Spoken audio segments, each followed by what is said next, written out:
तर मित्रांनो, प्रश्न क्रमांक 26 आहे बघा. मुंबई आणि पुणे द्रुतगती मार्ग देशातील कितव्या क्रमांकाचा मार्ग आहे?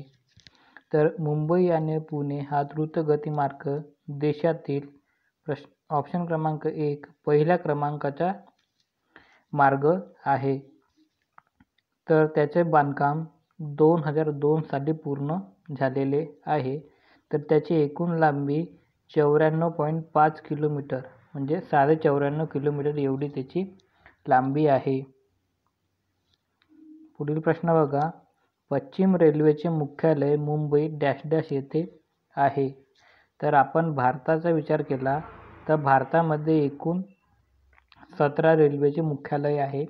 त्यापैकी एक असलेले म्हणजे पश्चिम रेल्वेचे मुख्यालय हे मुंबईमधील खालीलपैकी ऑप्शन क्रमांक 3 मध्ये जे चर्चगेट आहे तेथे आहे. पुढील प्रश्न आहे. नावाशेवा बंदर म्हणजे जवाहरलाल नेहरू बंदर.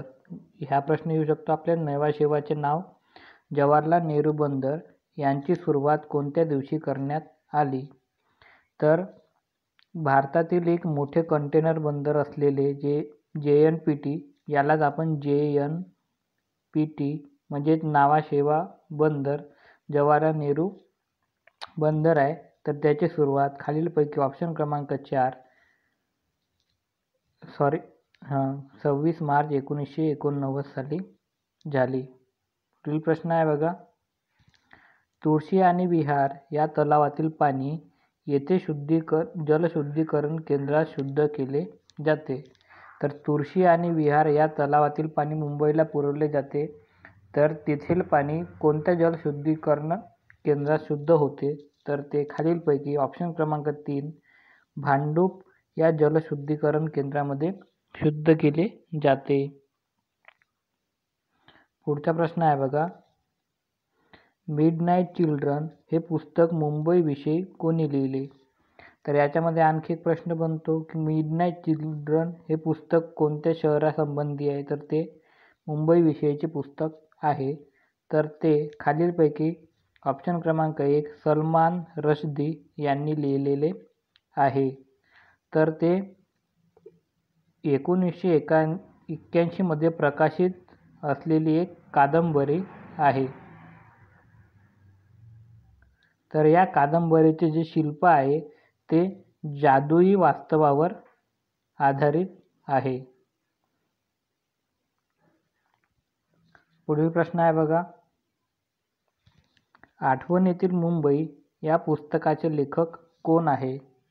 तर आठवणीतील मुंबई या पुस्तकाचे लेखक खालीलपैकी ऑप्शन क्रमांक 3 मध्ये असलेले प्रकाश मोकाशी हे आहे. पुढचा प्रश्न आहे. मुंबईचे नवीन नागरी वसाहत निर्माण करण्यासाठी कोणत्या सार्वजनिक उपक्रमाची सुरुवात महाराष्ट्र शासनाने केली? तर मुंबईची नवीन नागरी वसाहत निर्माण करण्यासाठी सार्वजनिक उपक्रमाची सुरुवात खालीलपैकी ऑप्शन क्रमांक 4 सिडको याची सुरुवात महाराष्ट्र शासनाने केली. तर याची सुरुवात ही 1971 मध्ये करण्यात आलेली आहे. पुढचा प्रश्न आहे.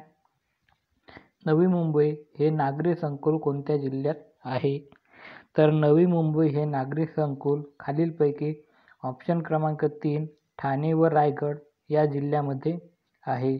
तर हा भाग आपण पाहिलं तर सिडको 1971 मध्ये स्थापन करण्यात आलेला आहे. पुढचा प्रश्न आहे. मुंबई शहर आणि उपनगर हे दोन जिल्हे कोणत्या प्रशासकीय विभागात येतात? तर मुंबई शहर आणि उपनगर हे जिल्हे खालीलपैकी ऑप्शन क्रमांक 1 कोकण या प्रशासकीय विभागामध्ये येतात. तसेच कोकण प्रशासकीय विभागामध्ये एकूण 7 जिल्हे येतात. म्हणजे कोणते? एक म्हणजे पालघर, दुसरा ठाणे, तिसरा मुंबई शहर, तिसरा मुंबई, चौथा मुंबई उपनगर, नंतर रत्नागिरी, रायगड आणि सिंधुदुर्ग हे जिल्हे कोकण या विभागामध्ये येतात. पुढचा प्रश्न आहे. मुंबई उपनगर या जिल्ह्यात एकूण किती तालुके आहेत? तर मुंबई उपनगर या जिल्ह्यात एकूण ऑप्शन क्रमांक 2 3 तालुके आहेत. तर ते 3 तालुके कोणते? पहिला म्हणजे अंधेरी, दुसरा म्हणजे बोरिवली आणि तिसरा म्हणजे कुर्ला. हे 3 तालुके आहेत. तर हे तिन्ही तालुके फक्त प्रशासकीय सोयीसाठी करण्यात आलेले आहेत. पुढचा प्रश्न आहे बघा. महाराष्ट्रात मुंबई उपनगर हा कितवा जिल्हा निर्माण करण्यात आलेला आहे? तर मुंबई उपनगर हा खालीलपैकी 31वा जिल्हा म्हणून निर्माण करण्यात आलेला आहे. तर ह्या जिल्ह्याची निर्मिती 1990 साली झाली. तेव्हा जे महाराष्ट्राचे मुख्यमंत्री होते ते शरदचंद्रजी पवार साहेब होते. तर जो बृहमुंबई भाग होता याचे 2 भाग करून एक मुंबई शहर आणि एक मुंबई उपनगर हे भाग करण्यात आलेले आहे. पुढचा प्रश्न आहे. कोकण प्रशासकीय विभागातील मुंबई उपनगर जिल्हा धरल्यास तालुक्यांची संख्या किती आहे? तर कोकण प्रशासकीय विभागात एकूण 50 तालुके आहे. जर मुंबई उपनगर धरून 50 होतात, नाहीतर असे 47 आहे. मुंबई उपनगरातले 3 म्हणजे एकूण असे टोटल 50 तालुके होतात. हे 3 तालुके आपण मागच्या प्रश्नात पाहिले. कोणते? एक अंधेरी, दुसरा बोरिवली, तिसरा कुर्ला. पुढील प्रश्न आहे. सन 2011च्या जनगणनेनुसार महाराष्ट्रात अतिविशेष दाट लोकवस्तीच्या घनतेचा जिल्हा मुंबई उपनगर असून त्याची घनता किती आहे? तर मुंबई उपनगरची घनता किती आहे असा प्रश्न आहे. तर खालीलपैकी ऑप्शन क्रमांक 1 20,980 चौरस किलोमीटर एवढी मुंबई शहरची घनता आहे. तर 2011च्या जनगणनेनुसार अति घनदाट वस्ती असलेला जिल्हा म्हणजे मुंबई उपनगर आहे. पुढचा प्रश्न आहे. सन 2011च्या जनगणनेनुसार दर 1,000 पुरुषामागे स्त्रियांचे प्रमाण मुंबई शहरात किती होते? तर दर 1,000 पुरुषामागे स्त्रियांचे प्रमाण हे खालीलपैकी ऑप्शन क्रमांक 4 832 एवढे होते. तर दर 1,000 पुरुषामागे स्त्रियांचे प्रमाण म्हणजेच याला आपण काय म्हणतो? तर लिंग गुणोत्तर असे म्हणतो. पुढील प्रश्न आहे. सन 2011च्या जनगणनेनुसार दर 1,000 पुरुषामागे स्त्रियांचे प्रमाण मुंबई उपनगरात किती होते? तर मुंबई उपनगरामध्ये ऑप्शन क्रमांक 2 860 एवढे होते. पुढचा प्रश्न आहे. 2011च्या जनगणनेनुसार मुंबई उपनगर या जिल्ह्यातून पुरुष साक्षरतेचे प्रमाण किती आहे? तर पुरुष साक्षरतेचे प्रमाण हे 95.2% एवढे आहे. जर आपण पाहिलं तर सगळ्यात जास्त जे पुरुष साक्षरते जिल्हे आहेत त्याच्यामध्ये पहिला नंबर आहे मुंबई उपनगर. तिथे किती आहे? तर 95.2. दुसऱ्या क्रमांकाचा जो नंबर लागतो तो आहे नागपूर. त्याचं साक्षरतेचे प्रमाण आहे 93.7%. तिसरा क्रमांक लागतो सिंधुदुर्गचा. तेथे प्रमाण आहे 93.6%. चौथ्या क्रमांकाचा लागतो गोंदिया. तर तिथे प्रमाण आहे 93.5%. तर पाचवा क्रमांक लागतो अकोला. तर तिथे आहे 92.8%. एवढी पुरुष साक्षरता आहे. पुढचा प्रश्न बघा. सन 2011च्या जनगणनेनुसार मुंबई शहर या जिल्ह्यात स्त्री साक्षरतेचे प्रमाण किती टक्के आहे? तर स्त्री साक्षरतेचे प्रमाण हे खालीलपैकी 86.5% एवढे आहे. पुढचा प्रश्न आहे. 2011च्या जनगणनेनुसार मुंबई उपनगर या जिल्ह्यात स्त्री साक्षरतेचे प्रमाण किती आहे? तर ते एकूण 86.4% एवढे आहे. पुढील प्रश्न आहे. सन 2011च्या जनगणनेनुसार मुंबई शहराचा साक्षरता दर सर्वसाधारण किती टक्के आहे? तर मुंबई शहराचा साक्षरता दर हा खालीलपैकी 89.2% एवढा आहे. पुढील प्रश्न आहे, मुंबई नागरी वाहतूक प्रकल्पातील रेल्वे मार्गाची डॅश डॅश कामे हे डॅश डॅश करीत आहे. तर मुंबई नागरी वाहतूक प्रकल्पातील रेल्वे मार्गाची कामे हे खालीलपैकी मुंबई रेल्वे विकास महामंडळ मर्यादित हे करत आहे.